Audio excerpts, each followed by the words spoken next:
This one's from a very, very sweet little. And this is what it says. The relationship I'm currently in is with a guy who is very new to BDSM, and I am his first little. I have asked for him to just give me a few safety boundaries, as it's 24/7, like checking in throughout the day and letting me know when he's coming home, as I'm like a kid at Christmas. Is this my place to ask? Because he's very distant when it comes to these things and seems so closed off, and I feel so vulnerable as a little and feel right now that as he seems so closed off, that maybe I need to put my little in her box and be big until I can see I'm not going to get hurt. My last BDSM daddy was a narcissist and abusive, so this was huge for me to offer this to him. Oh my goodness. My goodness. I know.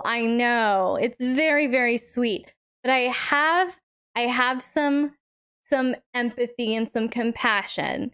But I also have some, we need to watch out for some things, little one. So I'm going to put on my mama bear claws a little bit with this question, because I think that's what is needed here.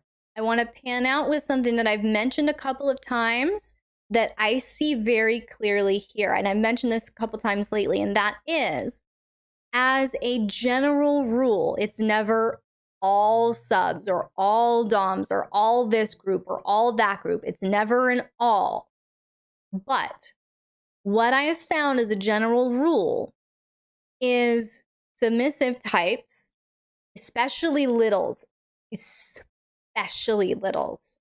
tend to be on the anxious, preoccupied side of the attachment spectrum.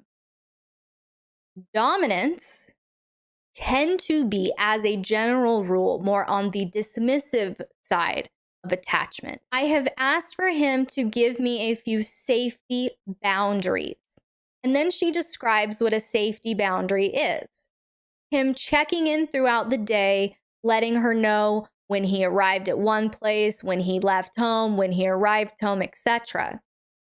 How is controlling your dominance behavior your safety boundary as a submissive? It's not. Your safety boundary as a submissive is, here are my hard limits, here are my soft limits, here's my stop sign, etc. That's not submission. That's anxious, preoccupied attachment style. And so that was my first thought as I was reading this. And then she actually confirms it in the very last sentence of her question when she says her last BDSM daddy was a narcissist and abusive. So this was a huge thing for me to offer this to him. So here's the thing. She has major trust issues. She's still very wounded. She feels very scared. She doesn't really trust this guy. This feels very big and very scary, but yet she feels like she needs it so bad. She's jumping into it. She's pushing this dominant to act a certain way. What if this dominant isn't a daddy dom? I don't feel like the dominant is necessarily doing anything wrong here. I feel like if this is an issue of neglect, ghosting, abandonment, all of that, that's a different scenario. But how she's phrasing this is so telling. She goes, she wants him to do these safety boundaries. She wants him to check in throughout the day. She wants him. That's usually the other way around. A submissive travels to a location. They text the dominant, I arrived safely. She's wanting this dominant to check in with her. She wants this dominant to go, I arrived home.